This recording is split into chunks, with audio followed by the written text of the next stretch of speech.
for joining me for another hour of Auto World. In this hour of the program, it's that time. It's time to talk about all things oil.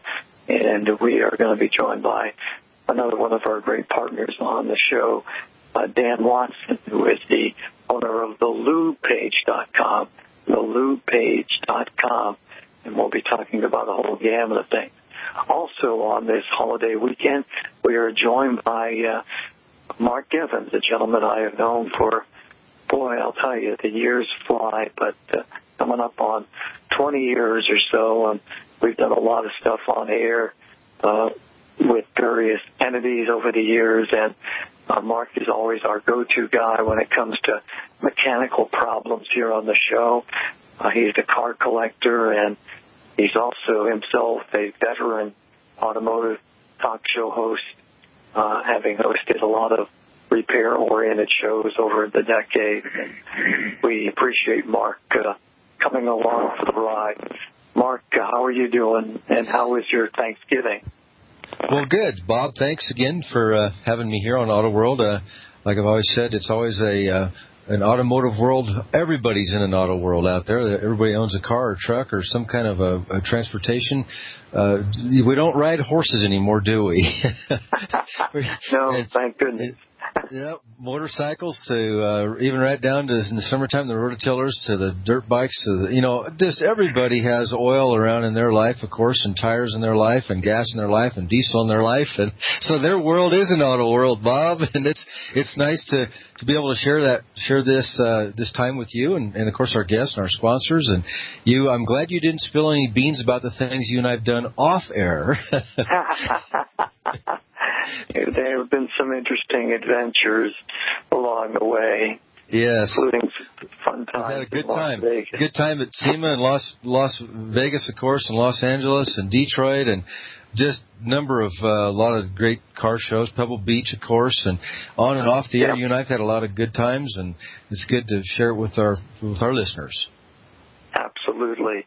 And let's go to the Auto World guest lines and bring forth the gentleman who is not only a great supporter of the show and sponsor, but the most knowledgeable guy that I have met in my life when it comes to lubrication. More than 25 years of experience. He is one of the largest AMSOIL dealers in North America as well as Canada.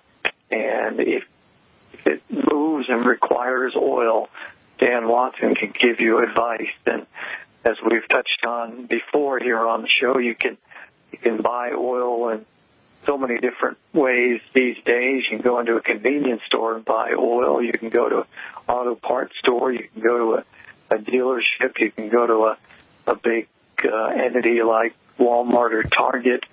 And the thing that you get there is perhaps you're getting something at a good price, but is it the right oil?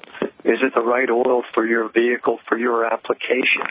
And the great news is that if you do business with Dan, not only will the oil arrive right on your doorstep, but also he's going to be with you because to get the best results, you need the best advice. And when it comes to oil, Dan is that man. Dan, welcome back to the program.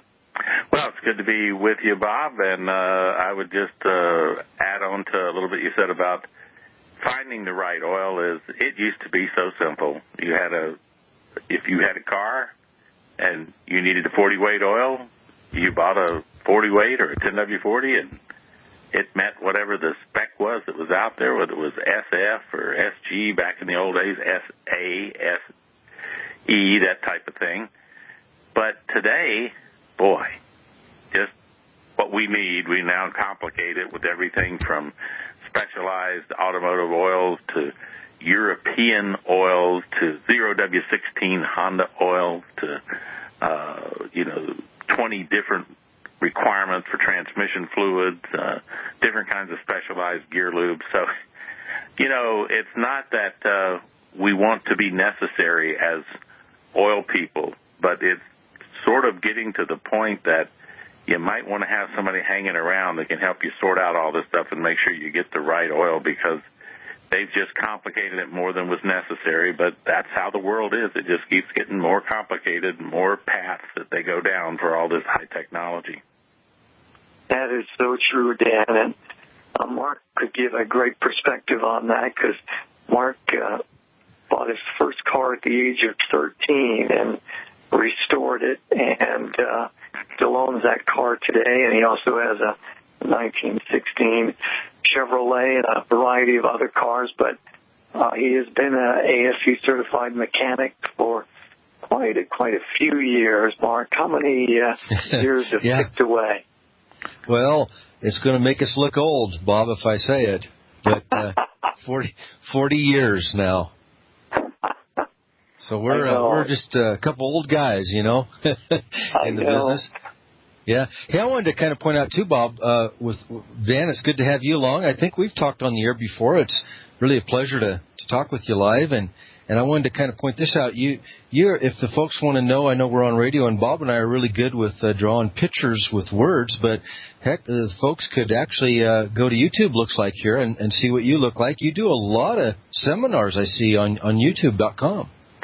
Well, there are quite a number there, and one of the things that I toot my horn just a little bit about is a lot of people that see those videos, I'll get emails because what they say is, wow, you made it simple. You talked in terms that I could understand, and that's what I try to do there, because being an ASE certified mechanic, you can get off into techno speak to the point to where, unless it's another technician, nobody has any idea what you're talking about. It just gets so complex.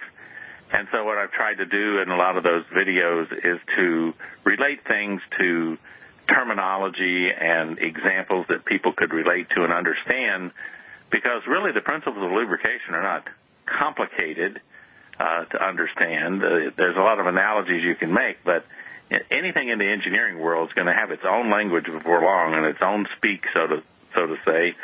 And for a lot of people, they lose it in the terminology in the first 30 seconds. They can't follow the discussion because of terminology. So guys like you and me that have been around the technical world for a long time, if we can do it, it's incumbent on us to bring it down to easy-to-understand principles that people can latch onto and not feel like that they're being overwhelmed by all this technology. Oh, absolutely. In today's world, too, Dan, I believe that our listeners, my customers, my friends, they really are very, very interested in learning more and more every day. And I see real quick here, you got a video on hydrocracked versus PAO synthetic motor oil, and I see you have over 40,000 views to that video. Yes, that's true, because that's a topic that so many people hear this thing fly by their ear, that what's a real synthetic and what's not. And so in that video, try to explain what it means, that terminology, because almost all of the oil industry as we know it, the big guys, Shell, Chevron, Valvoline, Castor Oil.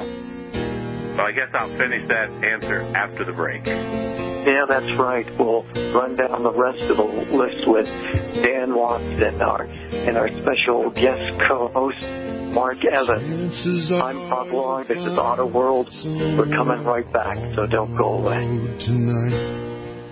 My pappy said, son, you're going to drive me to drinking if you don't stop driving that hot rod Lincoln. Giving your radio a broadcasted tune-up. This is Auto World and your host, Bob Long. Have you heard the story of the hot rod? Driving a hot rod Lincoln, driving a brand new 2018 model year car. We welcome you back to another edition of Auto World. We've got Mark Evans riding shotgun in the hosting chair along with myself, and Dan Watson is with us, great supporter of the show, one of the largest AMSOIL distributors in all of North America, USA, and Canada, and has more than 25 years experience. Before that hard network break there, Dan, you were kind of going through the different brands that are out there and available. It's like in the automotive world, we see brands going away, but we also from time to time see some new entities entering into the into the mix, and no doubt China will eventually, in addition to their ownership of Volvo, get something here for sale. But tell us a little bit more about those brands of oils that are out there in the synthetic mode. Well, what I was leading to, Bob, was these various oil companies, almost every name you can come, they use this type of synthetic called hydrocracked synthetic. Now, that's getting in the weeds again, but it's worth a simple explanation. It is an ultra-refined, modified petroleum oil, okay? It is not the classic synthetic, that term we used for years in the chemical engineering world, which was simply two lightweight molecules synthesized into a heavyweight lubricating molecule. That was the definition for 50 years, 100 years, a long time.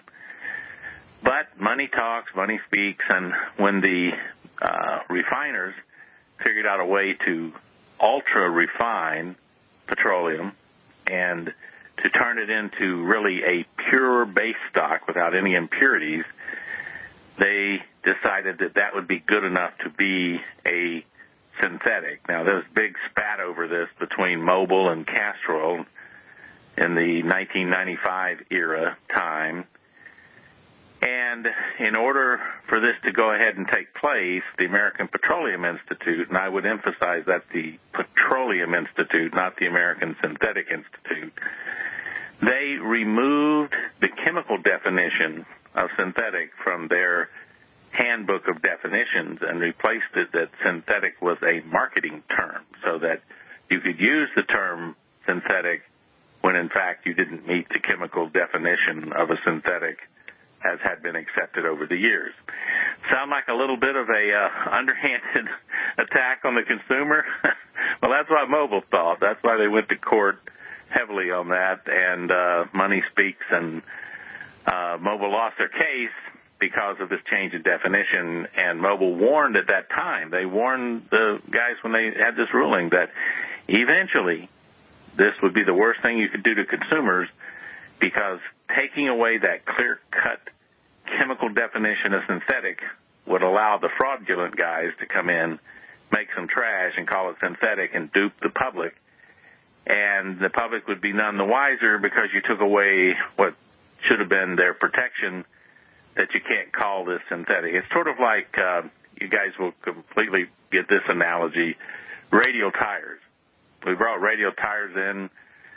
First one I saw was about, 14 years old, standing in front of an auto parts store, and an MG rolled up and had Pirelli radios on it, and we all laughed and said, those tires look half flat. How are they ever going to work out? But guess what? And they're still here, and they worked out real well. But it's the point. My point is, you can make the best bias ply tire you want. And I'm using this terminology, and I'm sure half of our audience doesn't even know what a bias ply tire is. It's been so long. But look for trailer tires. You can still find them.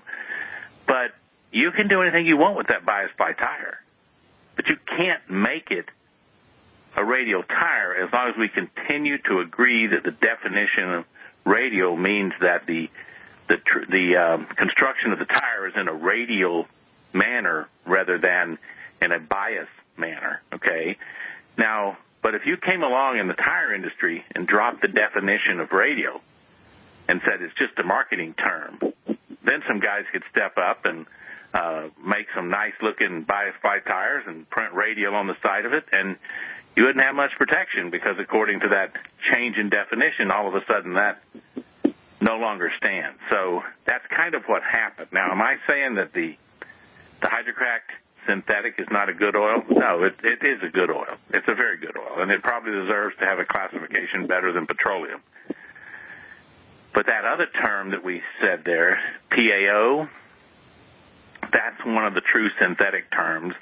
And if our listeners can spread their ears, I'll tell them what it means, and then they can just forget it, because just remember it's PAO, because it stands for polyalpha olefin. Oh, my God, big chemistry thing. We don't even need to go any deeper than that. But it is a man-made molecule. That's what we need to know.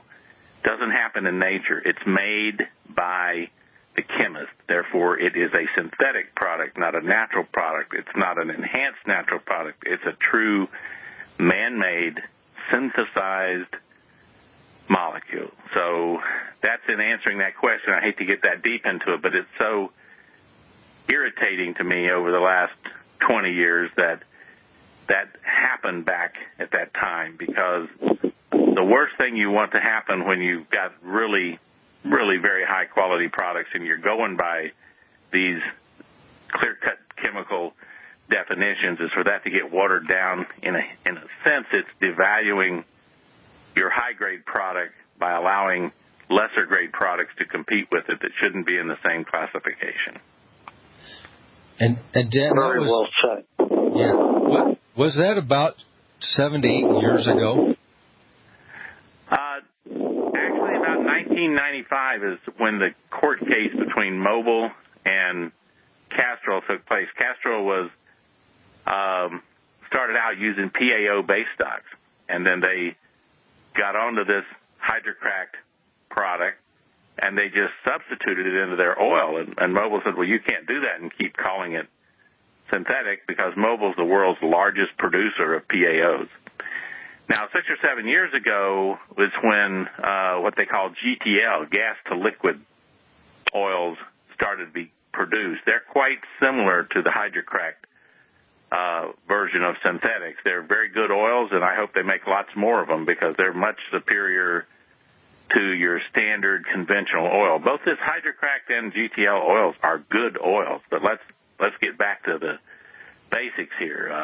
A PAO-based synthetic or an ester-based synthetic, that's your premium level base stock. So I'm not saying you can't make a really good oil out of hydrocracked oil, but not to confuse that it'll ever be able to be the same quality base stock as a PAO. You just can't do that. It's sort of like I gave an analogy one time. I said you can go fishing. I'm here in Florida. You can go out on the Gulf side, and you can catch a hard break if you're not careful. That's right. We'll come back on the other side, Dan. We'll finish the thoughts on all right, Bob. the statement that he started. And if anybody's got a question, now would be a great time.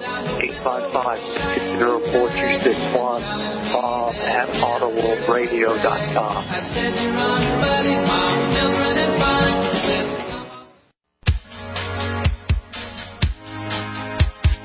Broadcasting from the middle of Corvette Boulevard and Stingray Avenue, this is Auto World with your host, Bob Long. I must admit, I have a fondness in my heart for all things Corvette. And speaking of that, in 2019, well, it's going to be actually debuted at the Los Angeles International Auto Show within days. The new top-of-the-line Corvette, and outdo the Hellcat engine from the Chrysler automobiles. So the new ZR1 engine is 750 horsepower, 715 pound-feet of torque, with either a manual or a 10-speed automatic. So we continue to see incredible new vehicles, and a lot of that is because of technology, and we're talking about technology here, oil technology, with our lubrication specialist, Dan Watson. And we've also got Mark Evans, our go-to guy when it comes to all things mechanical, here on the program with us. Before that break, Dan, you were kind of using a fishing analogy a little bit to explain. Yeah, I just wanted to finish that up, and then that'll kind of be the last of the analogies for synthetic and petroleum. If you go fishing and you're going to go off the coast of Florida here, Crystal River, and go out to catch some large jewfish, big sea bass out there, might sometimes weigh up to 200, 300 pounds to get down to one of those sinkholes and hook one. And here's the thing. I could get some cotton line. I could actually comb it to where it was perfect and dye it blue, and it would look like the prettiest line you've ever seen. Or I could have some clear piece of this thin-looking plastic stuff called monofilament line. Now, the monofilament is synthetic. The cotton is a natural fiber. I've cleaned it. I've done everything. I've dyed it. And I go out to catch this fish, that cotton line, probably somewhere in the neighborhood of 20 pounds, just going to snap. That's it. That's its tensile strength. It has no more. It can't give any more. That's all that nature made it to do. That monofilament line on the side over there, same size as that cotton line, which was manufactured by synthesizing that plastic monofilament out of, believe it or not, hydrocarbons that came from oil or natural gas. That's what we made that out of. And that could have 100-pound or 200-pound tensile strength on it. So my point in that analogy is that if I take petroleum oil and I clean it up and I make it perfect, there are no impurities in it. I've made it absolutely perfect. And I even think it's cute enough to dye it blue, okay? It doesn't matter. The physical properties cannot be changed. It has an upper temperature limit about half of the true synthetic. It has a lower pour point that's 50 degrees higher on the thermometer than its equivalent synthetic. So you just can't change what nature has produced. Now, you can make something synthetic, which is engineered by the chemist for a final application, and that's what synthetic is. So it's no trick to it. It's no smoke and mirrors. It's just simply you can only push a natural product so far. It only has characteristics that it can go so far. So here's why that's important. There's no doubt about it, and I know that this could be confirmed by you guys. 50 years ago, we had cars running around at 165-degree thermostats in them, and everything was fine. Okay, we gradually keep increasing it to where now I'd say they average 205. 205 degrees versus 165. You say, well, that's only 40 degrees. But that's the 40 degrees that begins to put the petroleum out of its physical range. Because as I've said before and I've written about before, the oil temperature runs anywhere from 30 to 70 degrees hotter than the water temperature.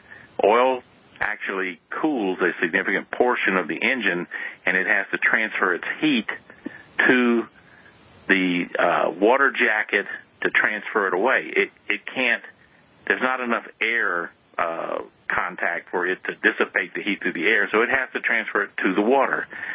Simple old heat transfer class I had in Naval Nuclear Power School convinces me that heat will only transfer from a higher temperature to a lower temperature. That's the driving force. So the oil has to get much hotter than that 205-degree thermostat temperature in order to have adequate heat transfer to get rid of the heat from the oil to the water. It's that simple.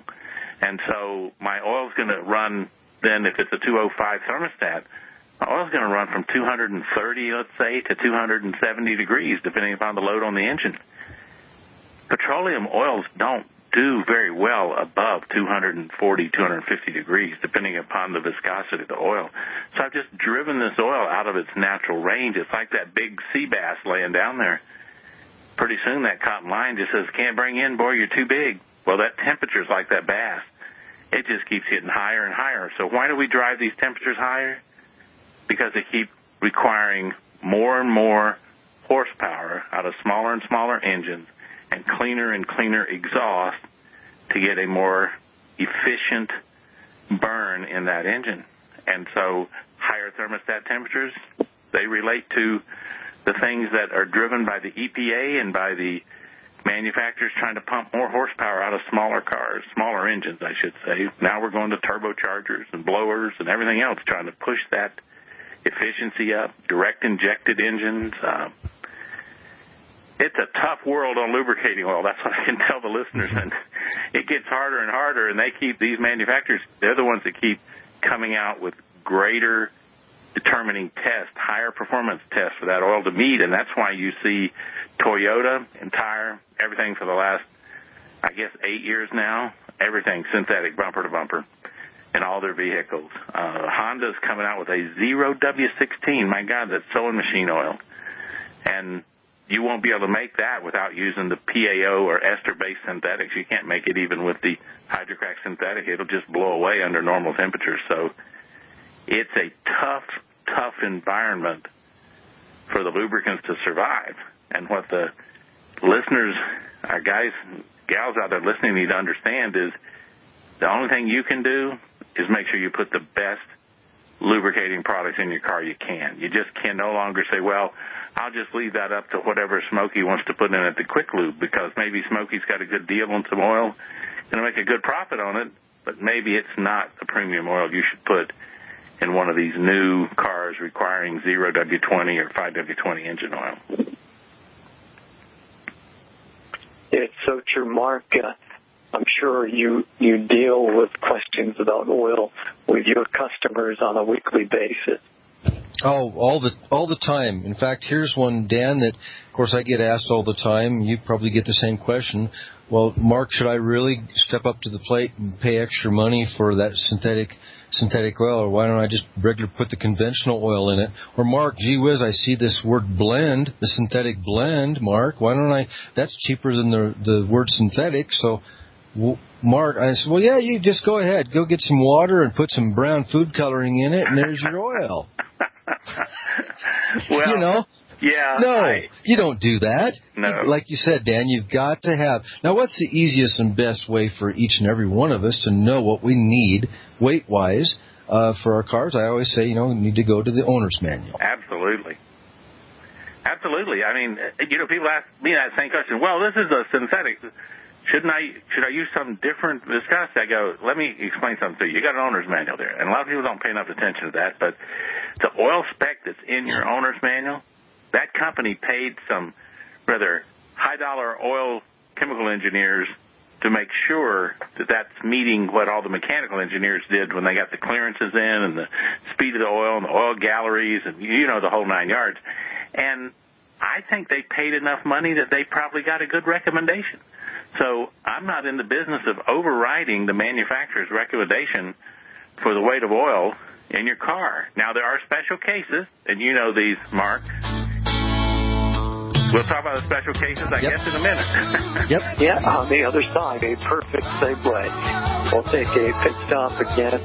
Bob at AutoWorldRadio.com, 855-660-4261. There's something on your mind you'd like to ask Dan Watson. He would love to help you out. This is Auto World. Don't go away.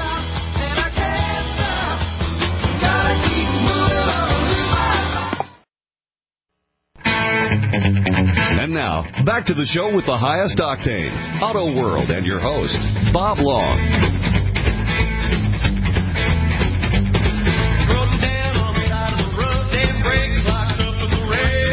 Gentlemen, what goes through his mechanical issues on the show. Dan Watson, one of our regular contributors, our expert when it comes to lubrication, one of the largest AMSOIL distributors in all of North America and Canada with more than 25 years of experience. Before that hard network break, you were starting to run down a list. So, Dan, why don't we have you start it up again at the top? I wanted to say that Mark mentioned and we said that the owner's manual is a wealth of information, and if you listen to what they say in there, they paid good money to have high-quality engineers, lubrication engineers, and people come up with the right oil for those applications. The one thing I wanted to mention, though, is there are special cases where you would move away from the manufacturer's recommendation.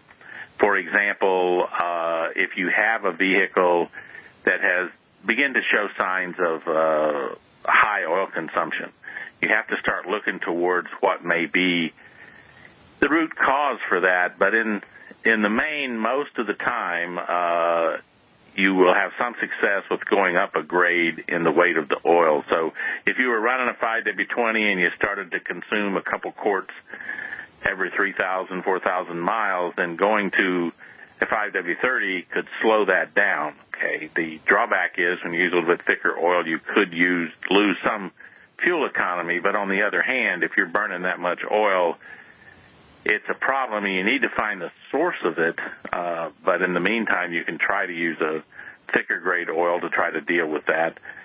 One of the things in oil consumption, real quick, and I'm sure Mark's been down this track before, but we find that in vehicles with high mileage, 150,000 miles or so, a lot of times somewhere in there, if it's one of the pistons has some stuck rings on it due to the oil finally just getting coked, if you will, in that ring, and that ring's no longer free-floating, and it lets too much blow-by come past the piston, and it pressurizes the crankcase. And when it does that, naturally it opens the PCV, which the positive crankcase ventilation, that makes sense.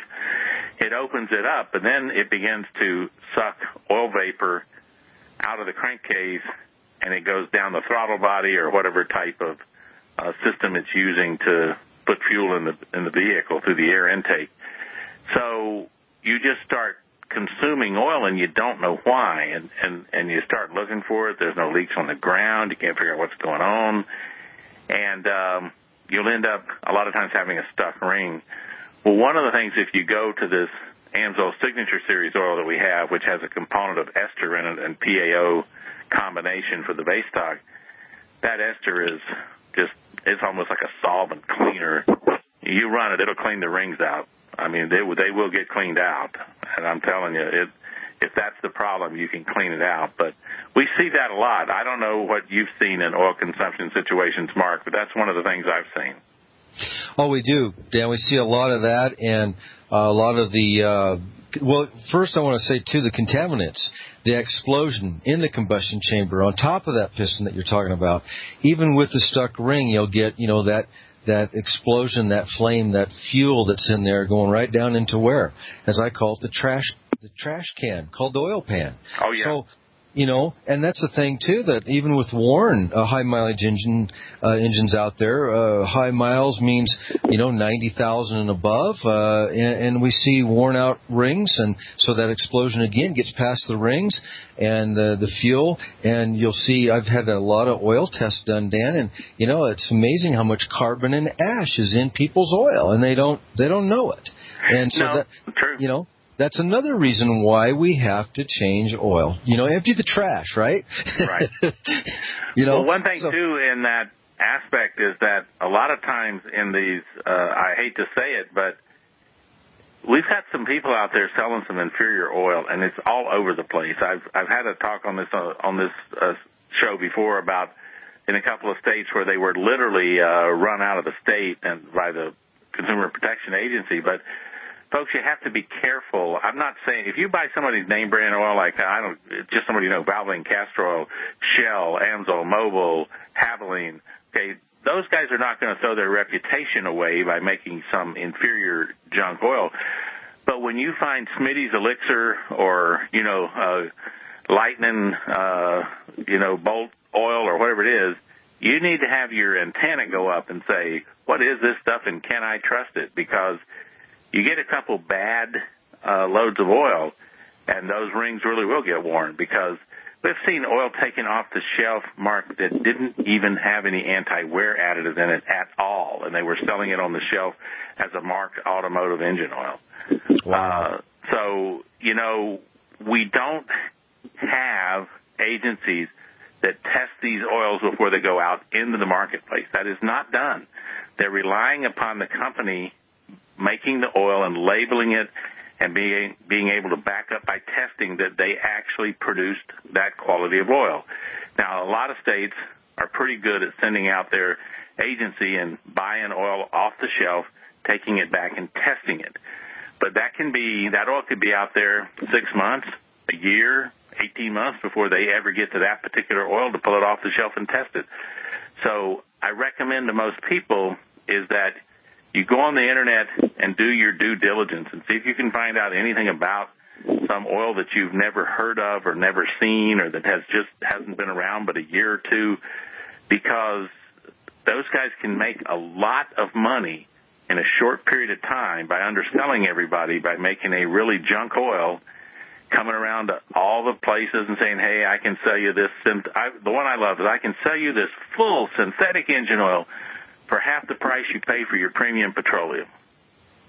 It's like, oh, really? Did somebody just change all the physics and chemistry in the world? Yeah. How could you produce that? It's impossible, Yeah, they'll throw in a free oil filter to boot. Yeah. Yeah. So one of the things, too, is that I always make this recommendation, and I get sometimes beat up by the guys, but I always say you're better off having your oil changed, pay the extra money, have your car serviced by an ASE certified mechanic. Then while they're doing that oil change, really legitimately, not the crooked stuff, but they're the kind of guys that can look and find things on your car that you need to be aware of, and you take it to where they've got a good kid that's 18 years old changing your oil, and he knows how to do that, but he gives you no better eyes looking at the things on your engine. And I like to say that my oil's changed by an ASE certified mechanic, and I ask him purposely when I do it at my regular place, one of my accounts, Full Service Garage, I say, I want you to look at this stuff. Take a look at the things for me. I keep cars a long time. My Suburban's a 2003, okay, and I'll probably have it another 5 years. So I run these things out. I think the only way to beat the car game is to keep one around for 20 years, and then you've definitely the advantages to you when you can go that long. And you can keep care of these cars and take care of them. They're beautifully built machines. They usually get messed up because of abuse of lack of routine maintenance. Yep, absolutely, Dan. That's the thing. And the quick lubes also, how they make it, of course, is quantity. Mm-hmm. Many cars through the door as fast as we can because we got to hit 25 of them a day, Oh, yeah, or you won't stay in business. Right. Where us ASC mechanics, our shops, we're not on that theory of that car stops in that stall period and it sits there until we're done. So, and then with that point said too, I noticed that a lot of our customers on the ASC side, mechanic-wise or technician side, they don't go to the quote/quick lube. They actually do want to sit with us and talk to us and ask us questions, and so we consult. We're consultants. So, that's one thing I wanted to highlight real quick too before we run out of time. That Bob probably forgot he's got something free to give out on his website. Dan, you know that item you're going to give out? I'm not sure. that free catalog I see on your website. We can get a free catalog from you. Oh, absolutely. Yeah, if you go to thelubepage.com, get a free catalog. You can get your questions answered. If you want to know what oil your car should use, you're not sure, there's a place there for you to list the model, year, and make of your car, the engine size, and we'll send back to you exactly what all your specifications are and the correct applications. A lot of good information, and we'll be cranking up another section there before long, which is going to be frequently asked questions and sort of a blog section where I can, just list some interesting things for the folks to look at when they come through. Try to make it a place where you can go and get some real information. I've got some magazine articles that I've written there which are detailed, and they get a lot of looks. I mean, that's one thing that I do see constantly going to that website is people going and reading those magazine articles. So I wrote them for a purpose. I want people to read them. Very good. Dan, the hour just flew, but always a pleasure having you here on board. Dan Watson, thelubepage.com. Thank you very much. All right. Great to talk with you, Mark. See you next time. Nice to be with you, Mark Dan. Evans, thank you so much for your time, and look forward to getting you back on air with us real soon. Folks, this is Bob Long, host of Auto World Radio, with great news. We have a new sponsor, Dan Watson, who distributes AMSOIL throughout the USA and Canada. Dan is one of AMSOIL's largest distributors. He's a former U.S. Navy nuclear specialist and a certified lubrication specialist with 25-plus years of experience. You can listen to Dan every Sunday evening live at 6 p.m. Eastern Time here on GCNlive.com. Get all of your questions answered and ensure you get the best lubrication for your car, truck, boat, or really anything that moves. In 1972, AMSOIL pioneered synthetic lubrication, and AMSOIL continues to provide the best lubrication money can buy. Get the best advice for the best results. Contact Dan at thelubepage.com. That's thelubepage.com. Or call 800-370-2986. That's 800-370-2986.